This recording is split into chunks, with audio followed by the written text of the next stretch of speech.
share this with our friends later. Welcome, everyone, to Sora and Teaching Books Together. Today, we're going to talk about how to engage readers with digital books. And today, as always, it's brought to you through the Kentucky Department for Libraries and Archives and the Institute of Museum and Library Services. And we have our beloved Amy Olson with us today. Amy, say hello to your friends and all your friends across the state. Thank you for joining us in person and for watching us when it's recorded. Awesome. So as I walk you through this today, if you're watching this as a recording, feel free to pause the tape and try out some of the things that I'm showing you. Just dig around a little bit and see what you think.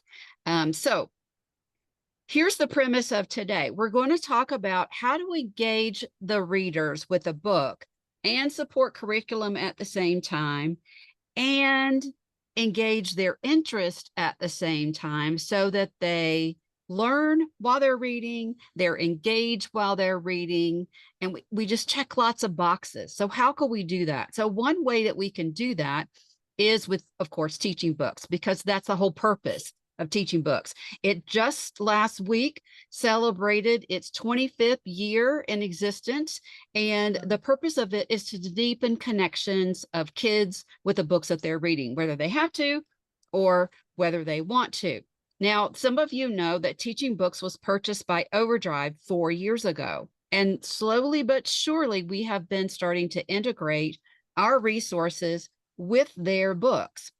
And so Teaching Books and Sora are now partners and building our relationship together, and we want to share that with you. So Sora provides books to your students at the moment they want to read something. They can pick their own. It is a subscription service, but you have access to those through KDLA, and you may have some access of your own choices from your school. So Sora is the school version of what you probably use at your public library, which is what, everyone? Libby. Yes. Even my mother is a huge Libby fan. She called me, and she never calls me, but she called me when a book had returned automatically while she was sick, and she was worried about how will I know where I left off. And when she checked it back out, of course, it opened right to where she left off, and she was delighted. So Sora does the same thing, but it does it for schools. And so today we're going to talk about how we can partner the resources with the digital books so that we, in the end, have engaged readers. So that's our purpose for today. And to do that, we're going to just take one more little dip into resources at Teaching Books and how they hook and engage our readers. We're going to learn how to access the Sora books that you have access to, but we're also going to talk about a new feature called Sora's Wish List. And Sora Wish List lets your community give a voice to the choices that they would like you to have. And we'll talk about how that works and how you might get that activated if you don't already. And then we'll talk about how do we make them engage. We can have the two parts, but there are some things that you as the adult that can do, whether you're in a classroom or you're in a public library or in a school library. How can you connect those dots to engage the readers? That's what we're going to do today. So we're going to pop into our Kentucky account. I'm at the Kentucky Department for Libraries and Archives myself, but when you're at school and you go to teachingbooks.net, you will automatically be authenticated to your school. But let's just suppose I'm a kid, and let's say I'm in high school, and I'm so smart, I know how to go to browse and find the books just for me. So I'm going to browse, and I'm going to click on grade level K to 9 to 12. Because I want a YA book of my very own to read, but I'm not sure what I want to read. And I know Teaching Books has resources to help me decide. So now I'm also going to decide that I really just want to read something hot off the press. So I'm going to go current year.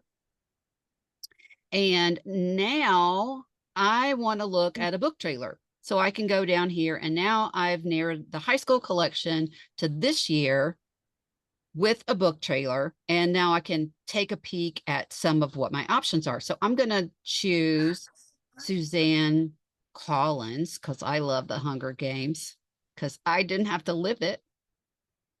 And let's see about this book with this video.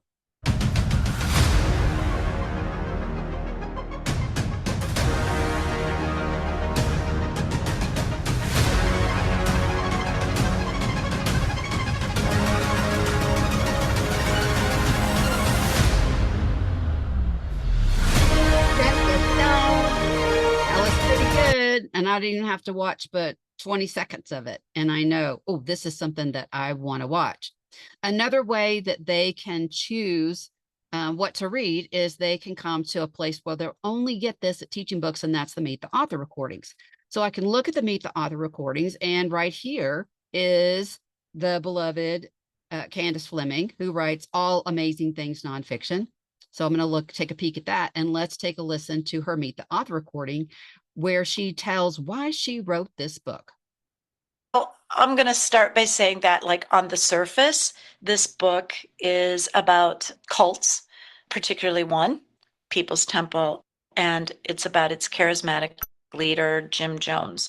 But I think readers will discover that it's actually about the people of People's Temple. The question for me, even as a kid, when this event happened in 1978, and the question that has lingered with me since that time is why? Why would people join this group? And why would they stay? And then why did so many, spoiler alert, die in 1978 as part of People's Temple in Jonestown? And boom, just like that, I want to read that book. But then, because I want to read that book, maybe I want to read that book right now, this second, and I'm at home. So I go back to Death in the Jungle, and now here's where the Sora connection comes in. You see on the left-hand side, there's Comet, the Sora guy. He's been named now, Comet.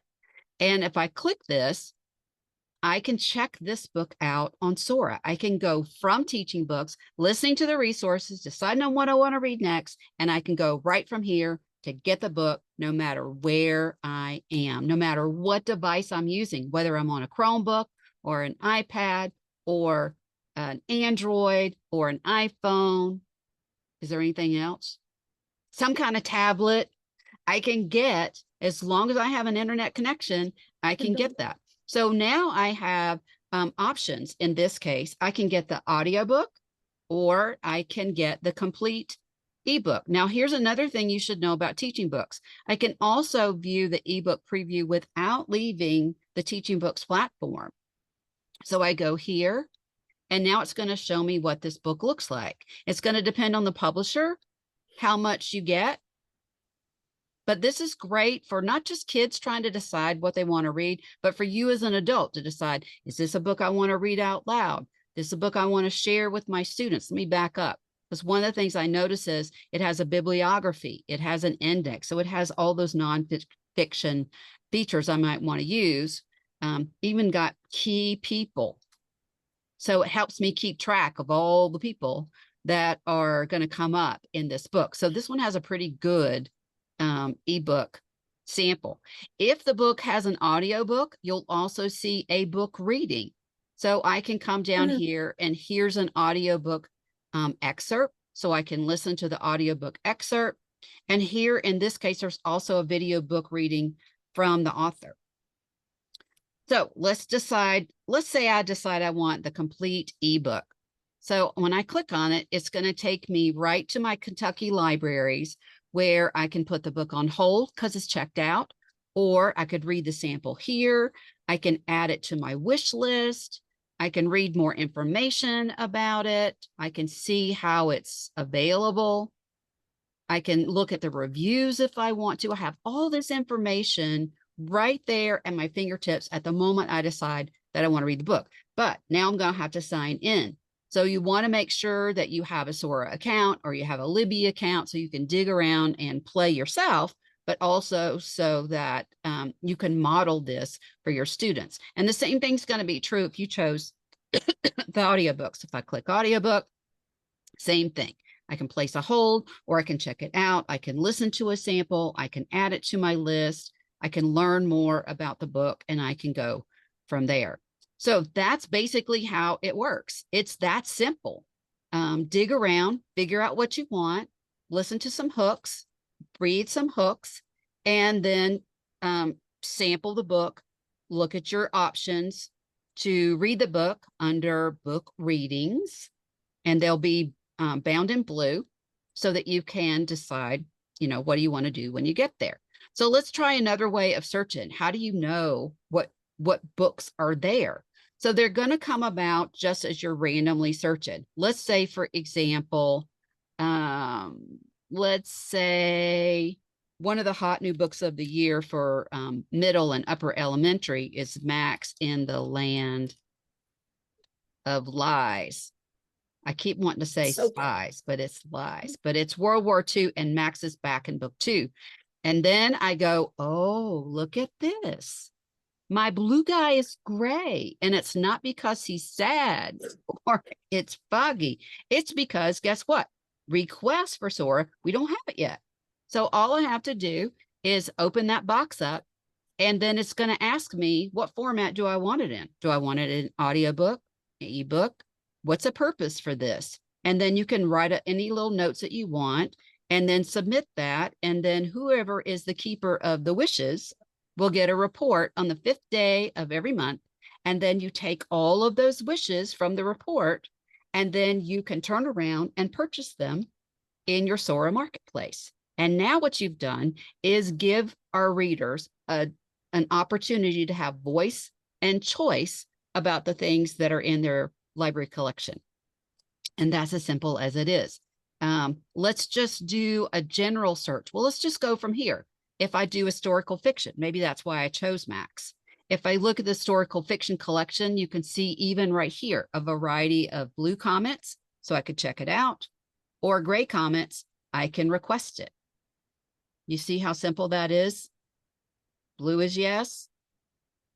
Gray is I wish we did. I wish we did. So we have those two options. Now, the other thing that is true is if you are in Teaching Books for Libraries, so let's switch over to Teaching Books for Libraries. And I'm going to go into Teaching Books for Libraries, and it's logged me in the wrong place. So one moment while I sign myself out and log myself in correctly for where I am. So I'm going to go back to Kentucky.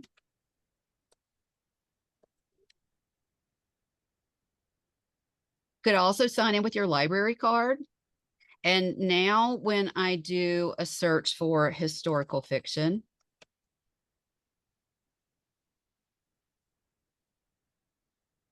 now I have the Libby guide. So when I click this out, it's going to take me to the same place because the same people are in charge of it. So I have the ebook, I have the audiobook, I listen on Libby, and you see because of where the account that I have access to, I have done that as well. So I get to the Kentucky libraries. And that's as simple as it is. It's use the resources, listen to the samples, read the samples. But then let me go back to the school because we're talking about Sora. So if I type Sora in the top, you want to know more about Sora. So that Sora that you see, that's called Sora Discovery.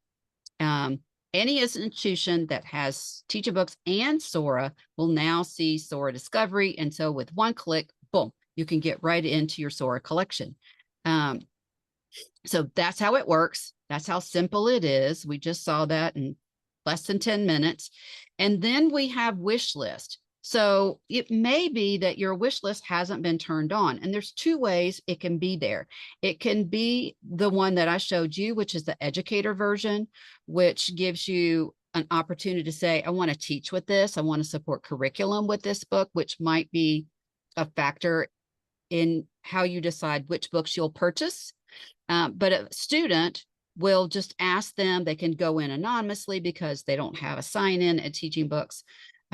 They can anonymously wish and just tell us what grade. So we'll know what grade is asking for a particular title. And then once a month, they can do that. You can go from here to build your cart.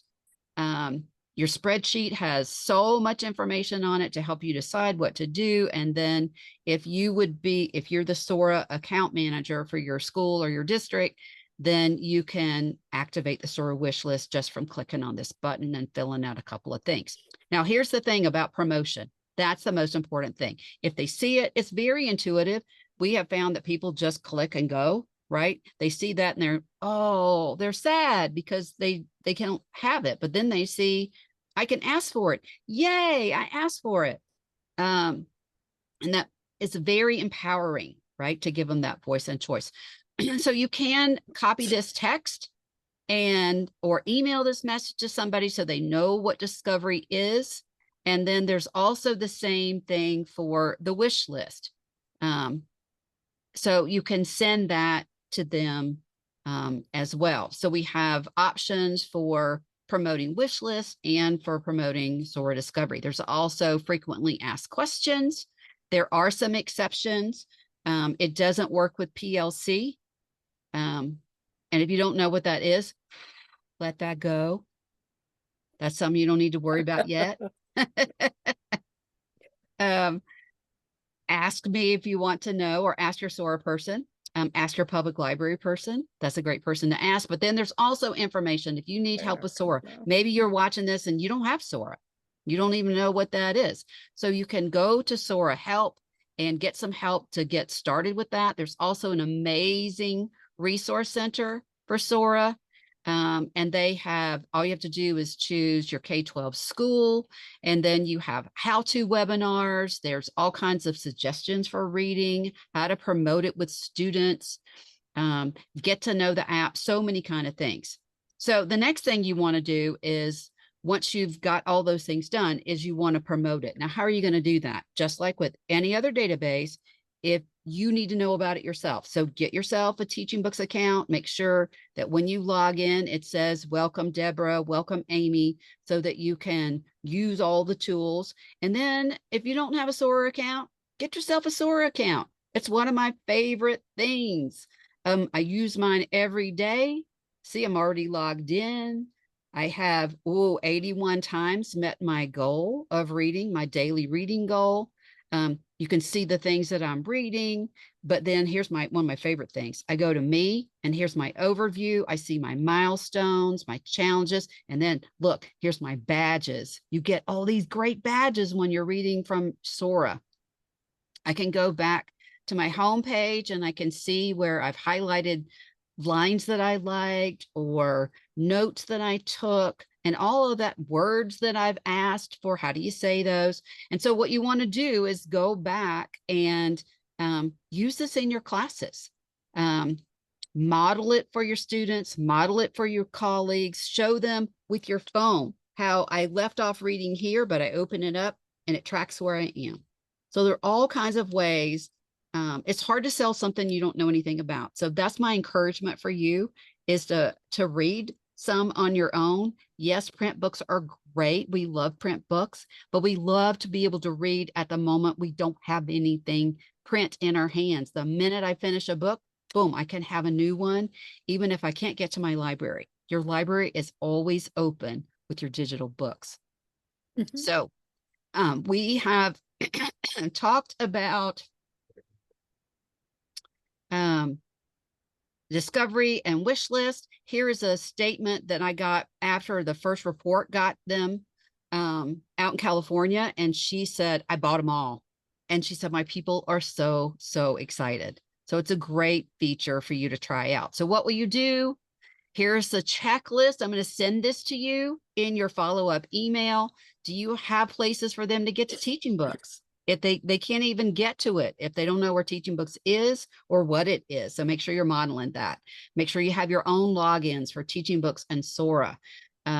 Sora Discovery should be activated. Wish list is opt-in for students. So make sure your students have a voice. You can always decide, yeah, we only have so much money. We have to prioritize. You decide that. Show them how to use TeachingBooks hooks. Show them how to use discovery, and then buy those titles so they can read the things that they want. Give them voice, give them choice throughout your community. And then let us know how it works, how you do. And if you have any questions, you can always email me, Deborah Salyer, your TeachingBooks implementation and training specialist. And we're always happy to hear from you and find out how you used these tools. So thanks for joining us. If you have any questions, and if not, we'll see you next time. Bye.